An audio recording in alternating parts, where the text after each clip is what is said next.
We got some fun stuff to talk about today. You guys ready? Yes, we are. All right. Before I give my take on some of the announcements yesterday, who wants to share some of their thoughts? Let me set a little bit of backdrop here. Okay.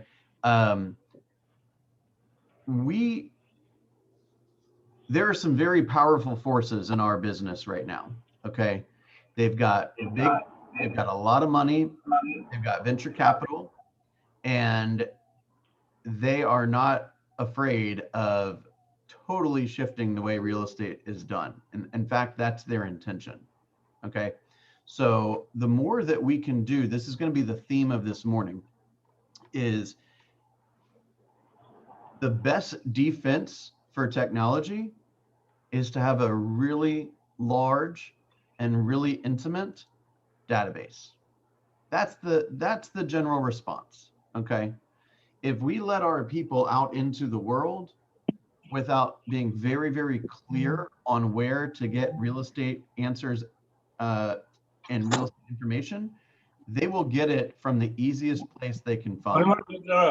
And most likely, it's not going to be you, unless you have been incredibly purposeful about how that's going to happen. Does that make sense? So tell me a little bit about when you heard this news. So for those that may not know what I'm even talking about, Zillow acquired ShowingTime yesterday. ShowingTime is the service that many MLSs, including ours, it's not mandatory that you use the service, but it's pretty well adopted. And listing agents basically will say, use ShowingTime for the appointment setting. Okay. And on the back end, they've got some follow-up, automated follow-up kind of stuff, so you can get feedback and share it easily with the owner.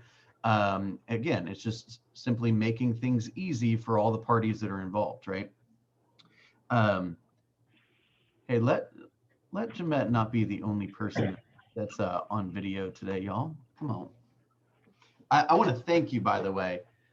Thank you for turning on your video. Well, I just remembered our conversation yesterday, and so I was like, I'm getting ready to come into the office. I have to be ready today, so sorry, this is what you get to see. No, I want to see that. I'm totally fine with that. I've got no judgment or problems with what's happening now. Talk makeup, so there you go. Okay, so what's going to happen is now, let me back up. Everything is about data, you guys. They want the data. That's every big company, every big tech company is after the data right now. So when you see a news like this, you have to ask yourself, what data do they want and why do they want it? You see what I'm saying? So the first glance at this, I say, well, they just want the data of how many showing requests they get and when they happen to be, and are there more on Tuesday afternoons or Thursday evenings and these kind of things. And the more I think about it, what they're likely going to do is use this as a tool to do what they typically do, which is marginalize the role of the real estate agent. So now they're going to make it, most likely, where if somebody finds something on Zillow that they would like to see, then there'll just be a convenient little button that says, click here to schedule a direct showing, right? And do you know who will do the showing? Only Zillow agents. That's right. It won't be you.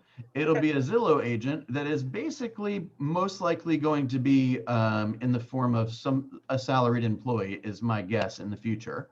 They will not be, big business owners, let's just say that, okay? And they will conveniently open the door for you. And that's one less thing that the real estate agent will do, and that's one more thing that the consumer will have as an excuse or a valid reason for wanting to pay us less. Does that make sense? That's also, the showing is like the very first thing, right? If somebody wants a showing, your first comment is, okay, well, can we meet in the office for a buyer consultation? I know that's what we suggest, and we've obviously proven the value behind something like that, but we have to ask ourselves, is that what's making it easy for the consumer? maybe not, right? So the consumer is looking for the easy button, and Zillow just found it. And the unfortunate thing is it only cost them $500 million. Okay. This is a company whose stock price has probably gone up $500 million in the last week, right? So it's like play money. Do you guys see this? Okay, what are some of your thoughts? Do you what went through your mind when you read that article?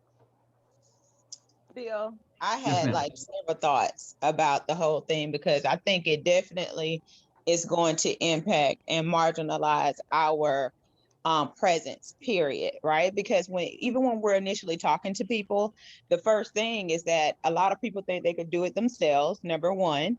Yep. And then now you're going to make it that much easier for someone to feel like you're kind of irrelevant out of the picture. So my question to you is this. So what do you think would be the best route for us, right, at this point, knowing that it's happened already, Yeah. to kind of position ourselves to still present your value even more so when it's becoming that much more easier for people to kind of put you out of the picture, in a sense, to me? Yeah, these are all very good questions. I appreciate that. So what I don't want you to hear from this message is, okay, you can't be a successful agent anymore. That is not the takeaway here. Okay. The takeaway is your job is changing every day. And what you do and what the consumer needs and what they're willing to pay for it is changing every day. And so we can't just sit back and expect all of our friends from every part of life to come to us and use us at a full commission to buy real estate forever. Okay, your business will leak until it disappears. Okay, you will lose gradually and then suddenly. Okay, what we have to do is we have to be the person that they don't go online for real estate information, they go to you, right? So I was speaking about this with a couple of people yesterday. Actually, is when you get when you're teaching somebody how to refer you. I think it was Travis, right? When you're teaching somebody how to refer you, it's not, hey, call this guy, and you hope to God that they can find your card when they get around to it. It's Mr. Flooring Guy. Listen, do not. This is what I want you to say to the consumer. Do not make a real estate decision of any type without speaking to Travis Vitale first. Okay. There's a lot of information out there. There's a lot of misinformation out there. There's a lot of people that are trying to protect your interests, and there's a lot of people that are trying to take advantage of you. Okay. Travis will walk you through this process. He will protect you. He will ask all the right questions. He will help guide you through every little possible stumbling block there is. Okay. Again, do not make a real estate decision without speaking to Travis first. Are we clear? Yes, we're clear. Okay, here's a three-way email or a three-way text so everyone knows how to reach each other, and the information has been logged in technology forever. Okay, then Travis has the ability to take control over how frequently that message, that offering is given, and the intensity of that offer.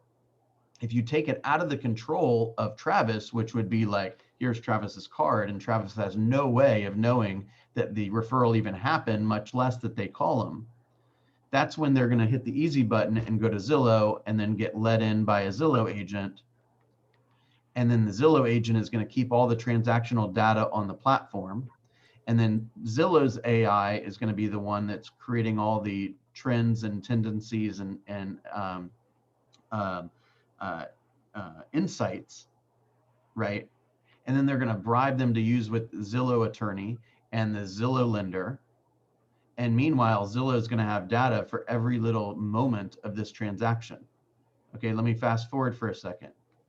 Zillow knows because they've got access to all of our MLSs, right? If you buy a $350,000 home in Dunwoody, this is not perfect science. I'm just giving you an example. Then the most common next move is to a $450,000 home in Johns Creek.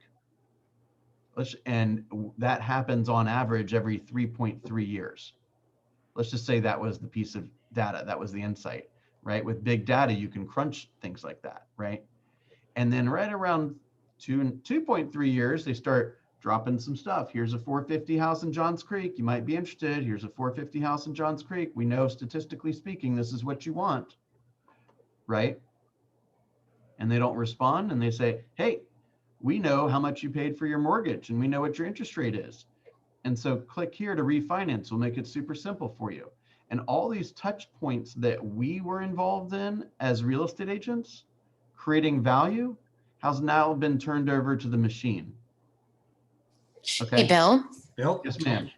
I had this thought afterwards that maybe this might be a good thing in our direction, because like what I've been hearing from people, just even as far as like grocery store things, you know, like the automated checkout line, and people are like, I'm not going to that because I don't want to bag my own groceries. I don't want to, you know, do this. I'm going to go to the line and have them do it for me.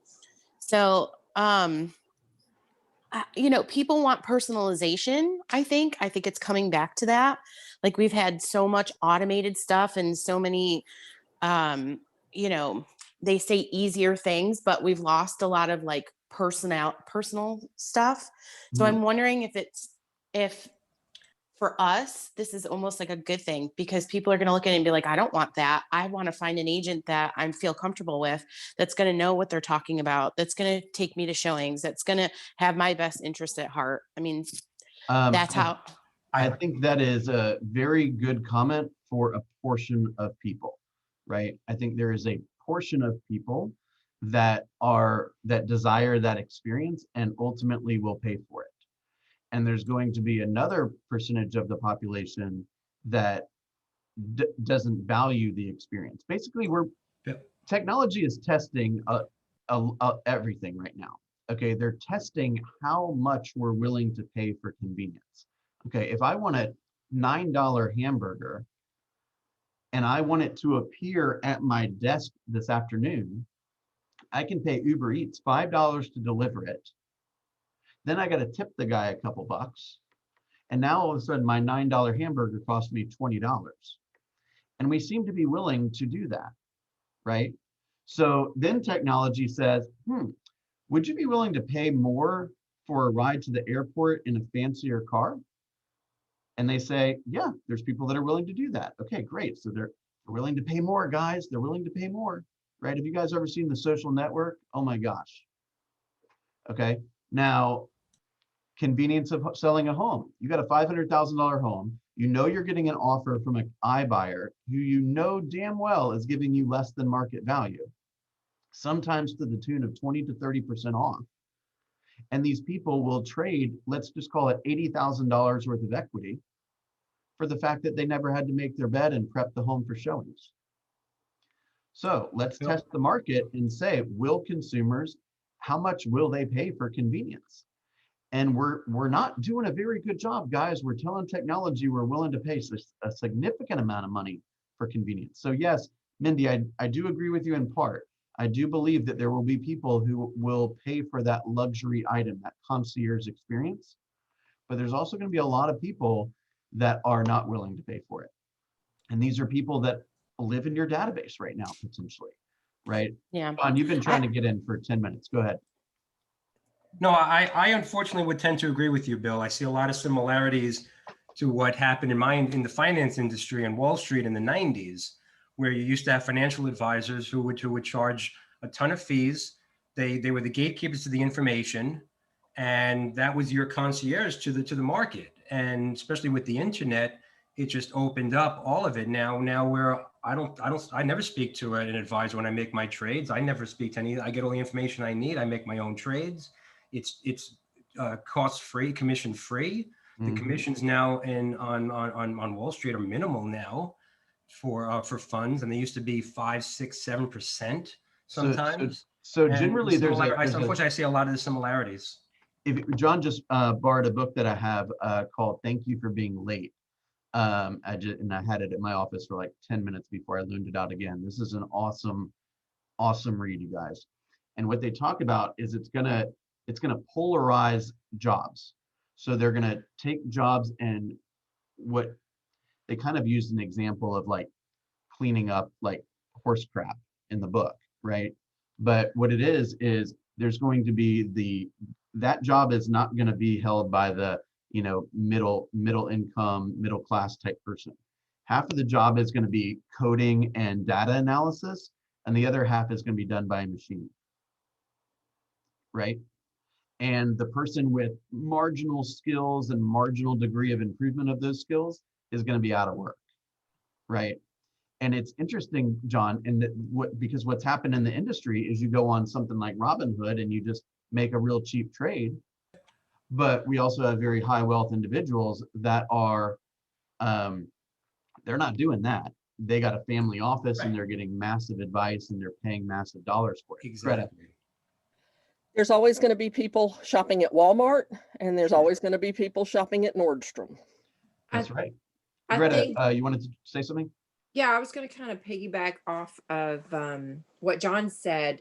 John, you have to realize, though, you're going into it with a background and prior knowledge and expertise. So this isn't a big deal to you, but for some people, this is a big deal. And I think the only way that we can navigate through this is to make sure that people understand that every transaction is individual, and it's not, I'm going to push a button and out pops my house. You know, there's a lot more. We have to show our value through negotiation. And it may be that we are the negotiation specialist. Do I really want the agent, the Zillow agent who showed me the home, who owns the home, who, you know, that one company to do everything? I would want an agent outside of Zillow to make sure that I'm getting a fair shake as a purchaser. Right. Yeah. Well, that's my point.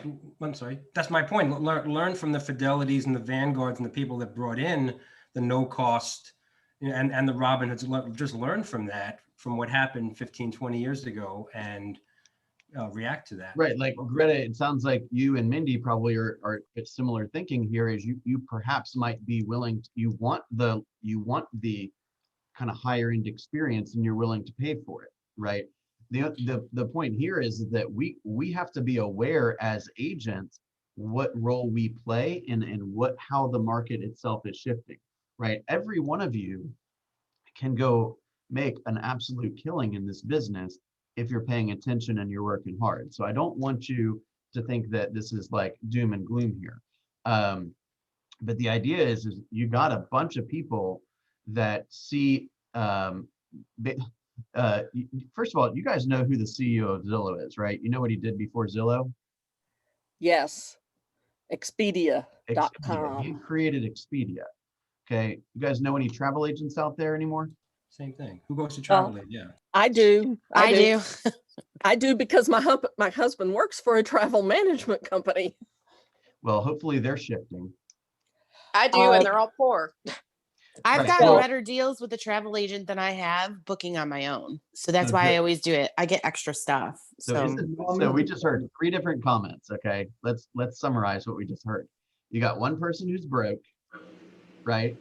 You got one person like the person Mindy's talking about that's pivoted and is creating an alternative experience, and people are willing to pay for it, presumably, right? And I don't know the details of what your husband does day to day, Pam, but that industry is shifting. There's no doubt about it. Well, they're corporate travel, so they've been decimated by the virus. Yeah. But he's in IT, so So he'll always have a job. I hope so, for as long as he wants to work. Right.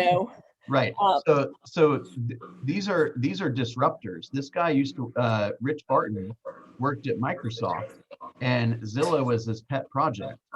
And he finally got, or not Zillow, but Expedia was his pet project. He created Expedia, and for the most part, let's just say travel agents don't function like they used to, right? That's coming for real estate. It's actually already happening. Okay. That's why you have companies like Redfin that employ real estate agents and give them benefits, is because they want a job. And then there's some real estate agents that want to start a business and run and grow a business. Does that make sense? Yes. Y'all, it- Yes.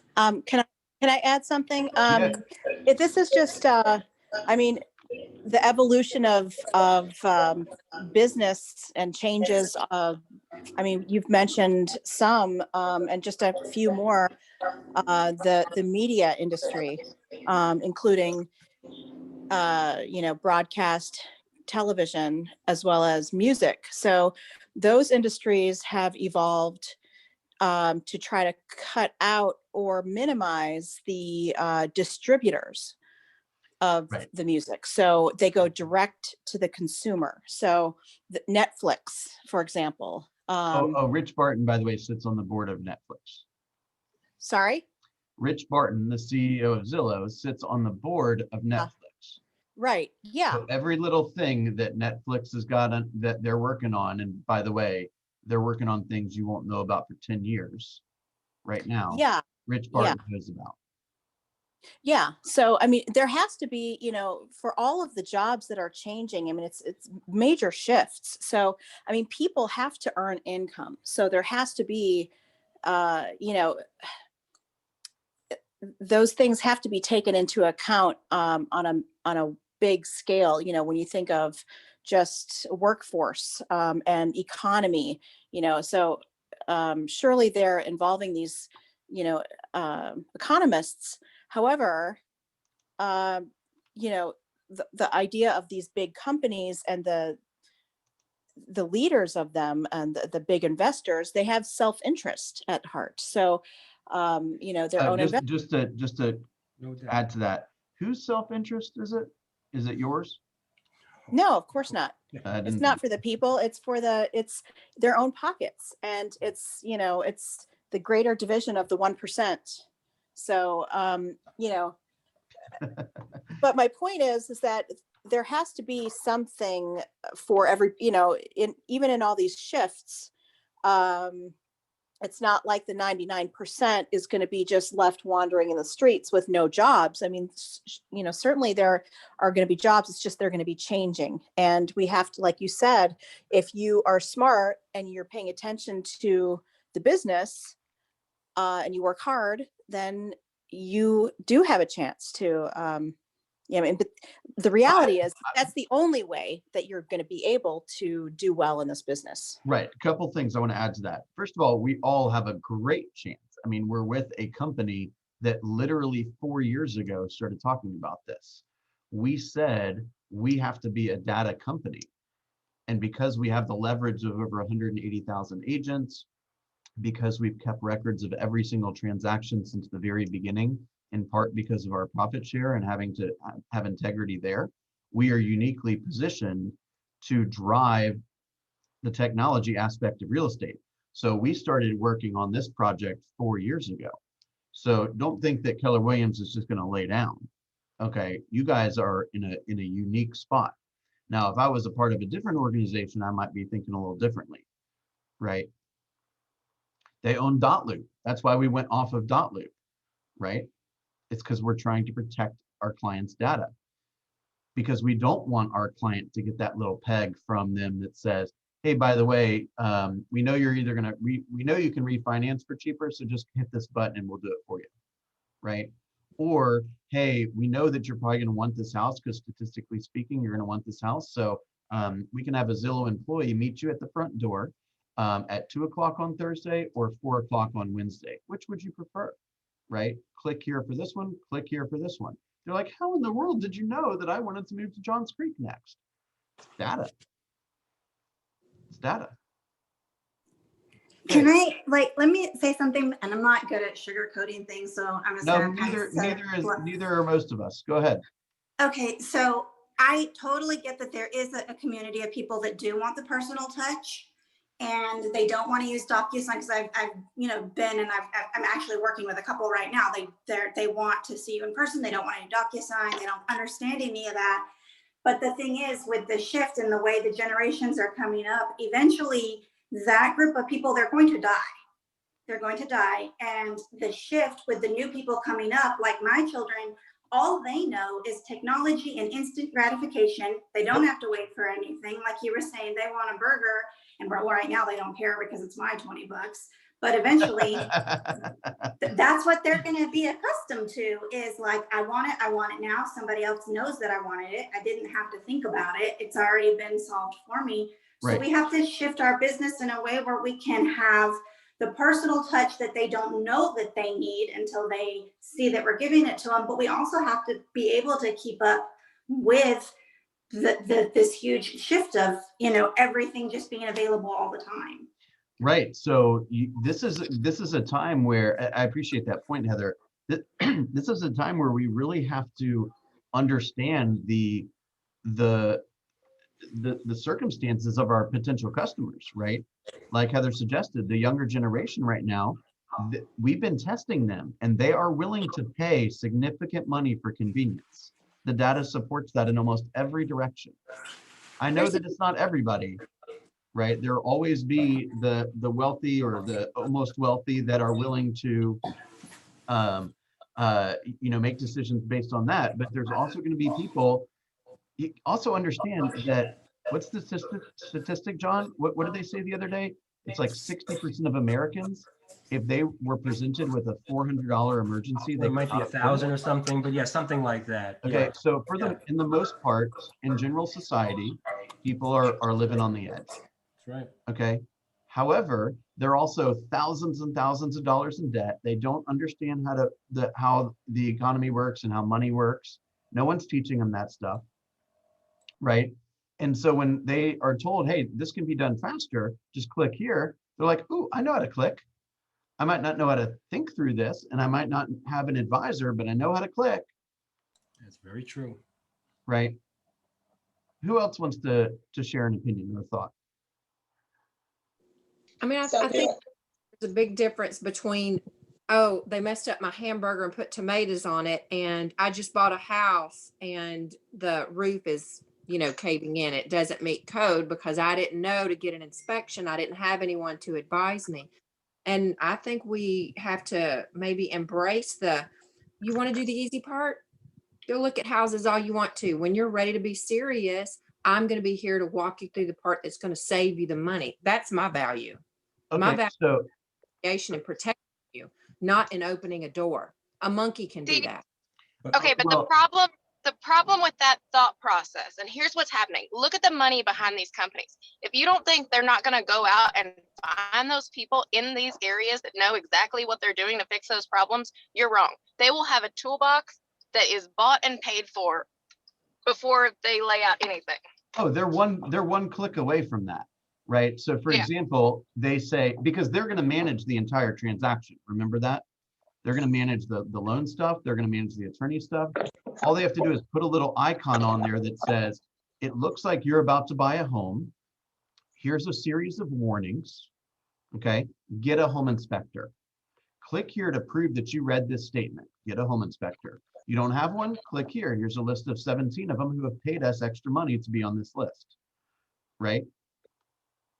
Okay. I don't think they'll tell you that they've paid the money to be on that list. Yeah. Because, it's amazing to me how many people think that, the premier agent is actually the listing agent for that property. Or is premier in any way. They're just writing a bigger check than anyone else. Right. So clearly they're not going to expose that part of it. But what's going to happen is they'll just have a box that says, hey, most consumers, or they'll say, as of 12:33 p.m. Eastern Standard Time, our data for the last 16 years says that 94.33% of homeowners buy title insurance. Need to know what title insurance is? Click here. Want a title insurance quote? Click there. Right? So think about every little thing that you do every day. And by the way, look, if I didn't believe in the work of a realtor, I would not be here with you this morning. I'm just telling you that they're chipping away at our job, and then they're going to chip away at our income. Okay. Yes, and they started off by driving consumers to their site. Oh yeah, exactly. Well, he's a smart dude. He's been hanging out with Bill Gates and Steve Ballmer and everyone else at Microsoft. Then he's got another crew of people that he built Expedia with. Now he sits on the board of Netflix, among others. He also started Glassdoor, by the way. This guy knows what he's doing, and he's very well connected, and people are ready to write him checks for billions if necessary. Okay. So Bill, what I know that Gary Keller started, years ago, and they've been working on countering these measures for a while, but I'm still not understanding how Keller Williams is poised to be competitive, like seriously competitive, with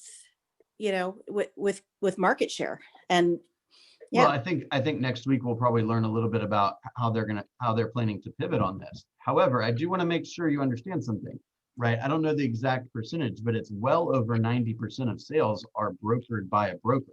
And Zillow has only been a broker for a year or so, right? So yes, they have a big name in the business, but they don't have a ton of market share of the actual brokerage sides of the transaction.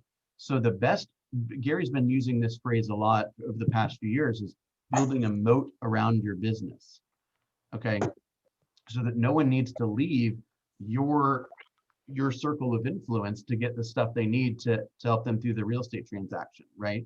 So if they have a real estate question, they don't go on Zillow and ask it, they go to you and ask it.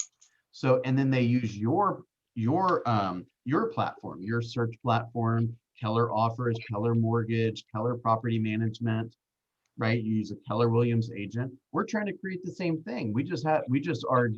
Our goals are to keep the realtor at the center of the transaction and to make sure they're paid to be at the center of the transaction. Hey, Bill, I have a question. Yes.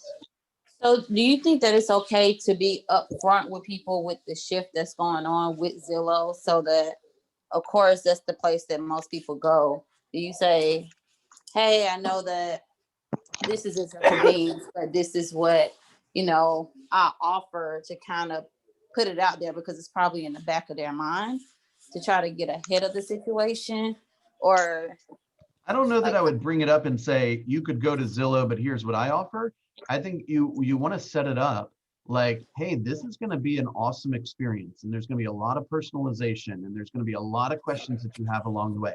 Like literally, if you're not on Lab Coat Agents, you should be on Lab Coat Agents, right? Nick Baldwin's been talking about this. Julie Willock's been talking about this. There's all kinds of stuff on Ginny Willock, I'm sorry, online. Somebody said, there is no way an entity could do what I did this week to keep that sale together. Okay. And today, February 11, 2021 at 9:03, they're probably right. But what about 5 years from now, 10 years from now, 25 years from now? You see what I'm saying? The internet's only 25 years old, for crying out loud. Look how far we've come. Hey, Bill, can I say something? Yeah.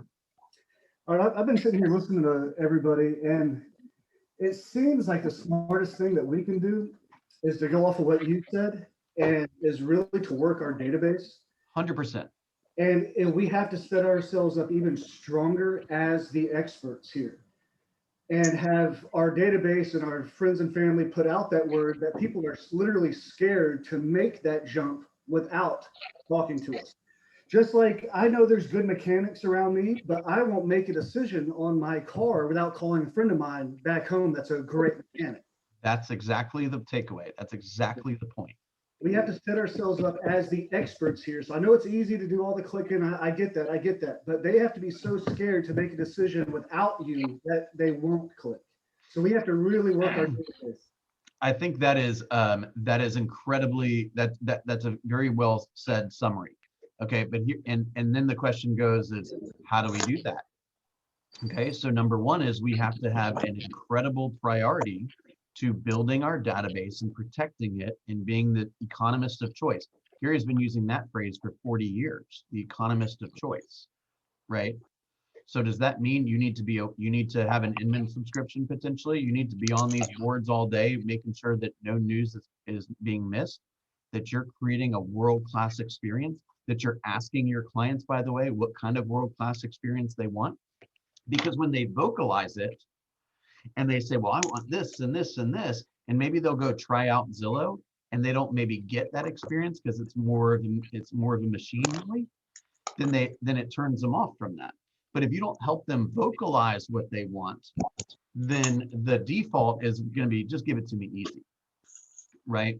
So you're 100% right. That's why every day I say the word database 50 times. And most of our private coaching calls are, how's the database going? How many people do we add to the database? How many people are going to buy in the next 12 months? How have we learned more about their needs and their family and their goals and their strategy and what's important to them? And how owning a home factors into their entire financial picture. Does that make sense? I'm not saying that stuff because I'm bored. I'm saying that stuff because that's at the heart of your business. That is what your business is your database. Let's say, for example, you were an orthodontist and you're getting old and you want to retire and you want to sell your business. What are you selling? You're selling the lease on the space you have, and you're selling your files, your client files. That's all you got, right?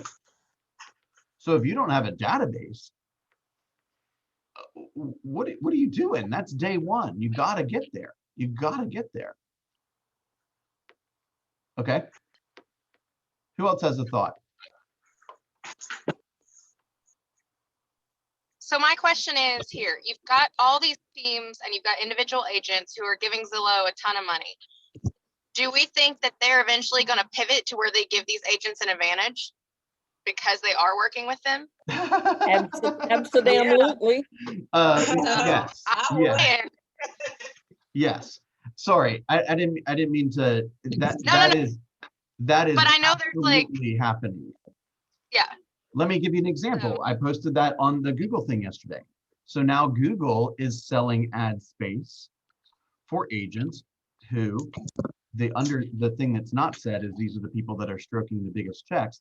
Let's look specifically at that. So you have the Judith Overbeck team, who's a top 5 team in the city.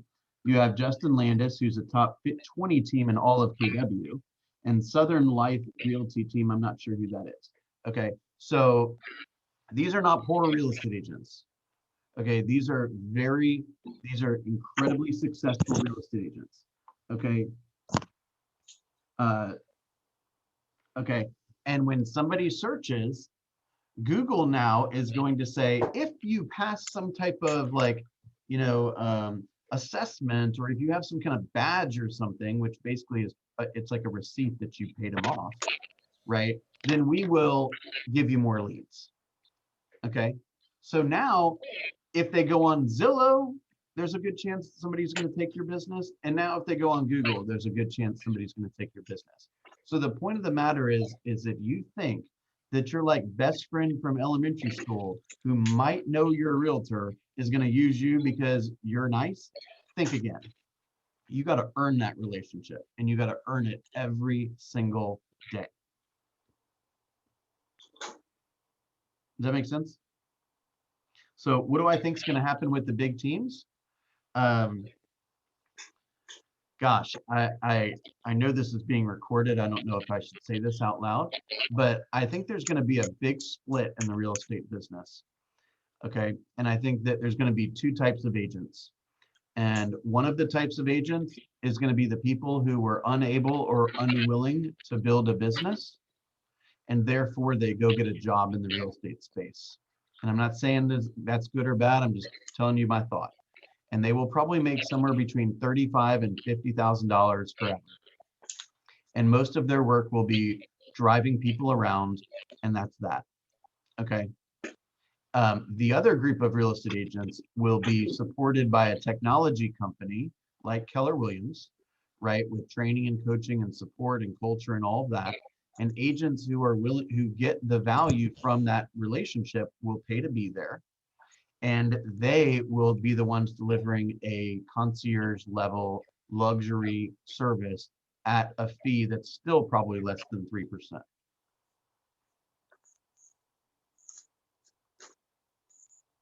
Make sense? Yeah, that makes sense. So I think there will be people who are cool with both services. You just have to ask yourself, how are you going to react, right? What are you going to do? Hey, Bill, have we talked about like what kinds, the earning potential is for agents who are servicing Zillow and Google? Like what are they actually able to, you said like 30 to 50,000 for like driving people around. Are there any other scenarios? Well, you got a couple of different things going on here. There's the agents who are paying for exposure on the site, like this one right here, like I sent in the WhatsApp. Those are not poor agents. These are multi-million-dollar earners. Okay, they are the ones that are prepared to deliver the luxury experience, right? What I'm suggesting is there's going to be a crop of agents that we're just now starting to see that go and become employees of the broker. That's the Redfin model. That's what probably will be the Zillow model, right? So I just want to make sure you got that nuance there. Does that make sense? Yeah.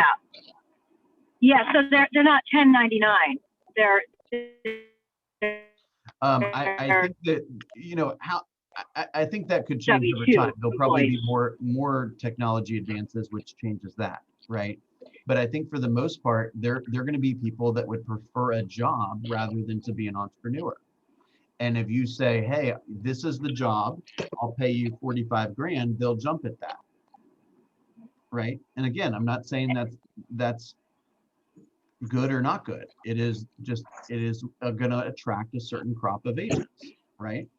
And those that want to have a more of a full service experience, they will be the ones who, if they're doing really good, can pay for this type of exposure. Or if they can't afford it, they're going to have to fight with them some other way. And the way they're going to fight with them is through awesome, deep, consistent relationships. Do you see the business model changing at all, like for business owners like us, for Keller Williams or other companies, changing that to more of a, you know, to offer benefits or, you know, to do things that are, like there's got to be, like you said, you see shifts kind of all around. So I'm just curious to see all of those things. And I know we'll see more of that during family reunions. You guys don't hear this a lot, but we have agents that are every single month come in and say, hey, I'm going to go get another job because they need the insurance, or they aren't making the money, or, you know, they didn't have enough savings or whatever it was, and they need other income, right? Again, no judgment on that. It's just the reality, right? So do I see, here's an interesting thing. That I can give you like a 2-hour answer for that question. I'm going to try to fit it into like 2 minutes. Okay. There's kind of 3 different types of real estate brokerages. There's the dependent model. That's your traditional real estate company. That's like your Harry Normans, your Coldwell Bankers, your Better Homes and Gardens, those types of firms, where the company's brand seems like the most important thing they have, and they spend all their money telling them about how great the brand is rather than helping the agents build businesses, right? Then there's and the fees tend to be a little higher, right? And they do more stuff for you. Oh, we'll input your listings. We'll do this for you. Just hit this button and we'll do that. Here's some free signs. Here's some free lock boxes. We'll charge you 50% of your commission. Oh, it's free, right? Here's a free lockbox that by the time you get done paying for it, probably cost you 20 grand rather than $100, right? But it'll be easy. That's one option. Then you have the independent brokerages. Those are like the Chapman Halls, the Solid Sources. Remax was kind of the first company to do that, where there's not a lot of fees and there's not a lot of offerings, right? Now, why don't we have an office of over 300 agents that most of us know how to sell homes? Why wouldn't I just go there and sell more homes or net more money, or at least spend less, because I get more in value than I pay? That's why I stay here. You follow me? So then at Keller Williams is kind of the interdependent company. But the models that Keller Williams is coming out with right now recognize that we have agents that are attracted to the independent model, yet want to be at KW, or attracted to the dependent model, yet want to be at Keller Williams. So that's where we come in and say, okay, well, Can we create a leverage division? Can we create an ISA division? What benefits do we need to put into the hands of our people to keep them here? Right? Yeah, but what are those? What? So what are those that she's asking? She's asking for like, are we going to see some of those changes, or are there conversations that we just don't know at this point that are going on about some of those changes that will be kind of like put out there as a result of what the shift is going on right now with the market? That's what I'm trying to figure out too. You know, I think we're still experimenting, right? There was an idea of, you know, can productivity coaching be a place where appointments are sold essentially, or leads are sold? We go use our manpower to go create a bunch of leads for you and then charge you on the back end when they sell. Why would somebody be attracted to that? I don't know. Go ask all the people that are paying Zillow and Realtor.com and everything, right? They're also testing us there. Relocation fees used to be about 28%. Then they were 33, then they were 36, then they were 37, then they were 38 and a half, then they were 40, then they were 41 and a half. Now they're like 44. Okay.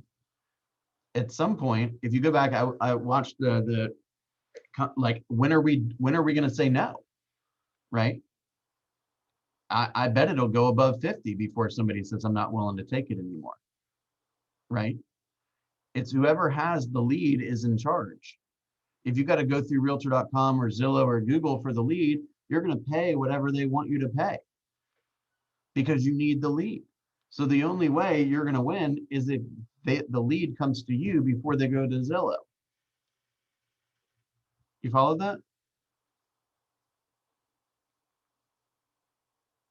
Okay. Again, the message is not go find another job. The message is you're a business owner. Business owners wake up every day saying to themselves, who's going to change the way that I do business? Because the way that I do business today is going to probably change in 6 months, and it's going to change again in 6 months. You got to be willing to pivot, and you got to get educated every day. Remember, we talked about the priority every day. It fits in well. Remember what I said, when the head hits the pillow, you got to ask yourself 2 things.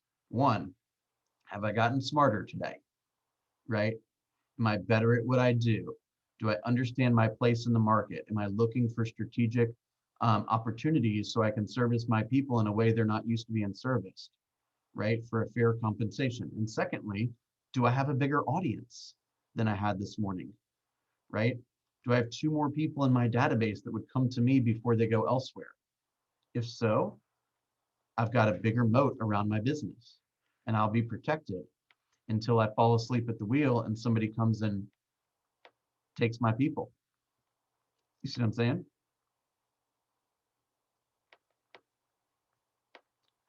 All right, was this helpful? If anything, I just want to make sure you guys are starting to think like business owners. This is a big deal. It's a big, big deal. Okay. 2 quick announcements. The first is I'm going to be reaching out to about 20 or 15 or 20 of you guys today individually. You had the industrial revolution. This is just the technological one. Oh, good point. Good point. Very good point. By the way, you guys think that Uber is going to be hiring real people to drive their cars in 10 years? Not a chance. Not a chance. Oh, I think I'm going to the beach today. I'll take a blue convertible. Hit the button, blue convertible shows up. Oh, I'm going down to my family to Florida, and I need to take some big boxes. So I guess I'll take a black, Expedition. And the black Expedition with a computer driving it shows up at my door. I've bought temporary insurance. I don't need to own a car anymore. I hit the button. The thing picks me and my family up, drops me off where I need to go. And I want a red convertible to drive home. I can do that. Boom. You're already starting to see some car companies do stuff like that. I think Volvo is starting to do that, right? I'm going to be reaching out. Go I ahead, have Heather. I have a friend who went to Las Vegas a little bit ago, and room service is now a robot. Yeah. They put it through, it comes up to the door. You type a code in, the panel opens up, you take your food out, you tip some stuff up, and the robot goes to the elevator. Yeah, I mean, guys, I don't want to get controversial here, but our entire society will be changing. You got a bunch of people that are saying, hey, minimum wage, $15, yada, yada. And what did McDonald's come out and say like 2 years ago? They're like, if we have to do this, we're just going to fire all of our people and build machines, just so you know. Okay, we don't need a person to take the order. If you make us pay them $15, we'll just hire a machine. I'm not commenting that $15 is good or bad. I'm just saying things are changing. Okay, don't be asleep at the wheel. So I'm going to be in touch with you guys to change your times for the one-on-ones. Just moving around some things on the schedule. Tomorrow, I want to do, I was thinking about this. There's a lot of, for the last month or two, the launch mastermind has kind of been overrun by the success series. So in part because I couldn't find who I was looking for the success series, and in part because of what I just said. We're going to do an hour-and-a-half long launch, I'm going to call it office hours, tomorrow from 12:30 to 2. I'll have the room open. You can come and go as you wish. We'll talk about whatever you want to talk about, okay? So that's from 12:30 to 2 o'clock tomorrow. We have the Growth Mastermind today at 11. New time for that. Growth Mastermind today at 11. Don't forget that there will most likely be one more drawing, a small drawing for those that have not gotten a ticket to Family Reunion. My hunch is that will probably happen tomorrow. So be on the lookout for an email. If you don't have a ticket, register right away. We'll do our best to get that ticket to for you for free. We are going to have we're going to have both the launch and the growth masterminds next week. One will be Monday, one will be Friday. I'll send you the calendar here shortly. Beyond that, basically next week is all Family Reunion. Okay.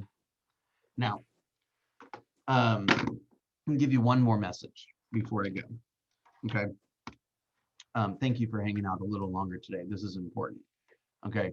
Remember how we said that the average commission in our market right now is, let's say, $10,500. It's a $350,000 home.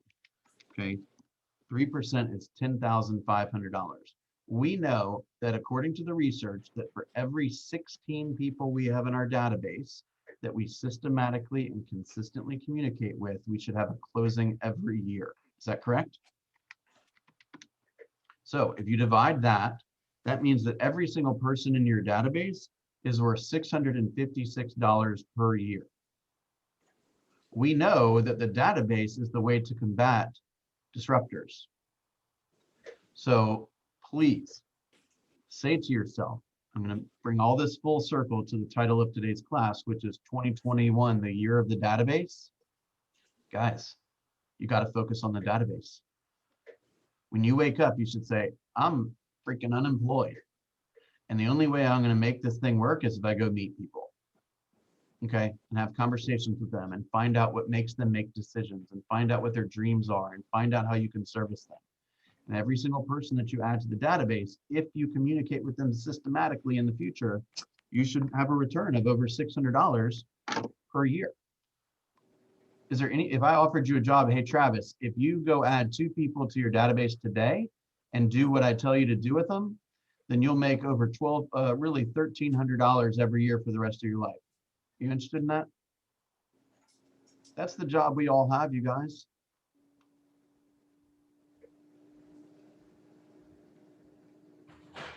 All right. Was that the mic drop moment? Yep. All right. We'll see you tomorrow.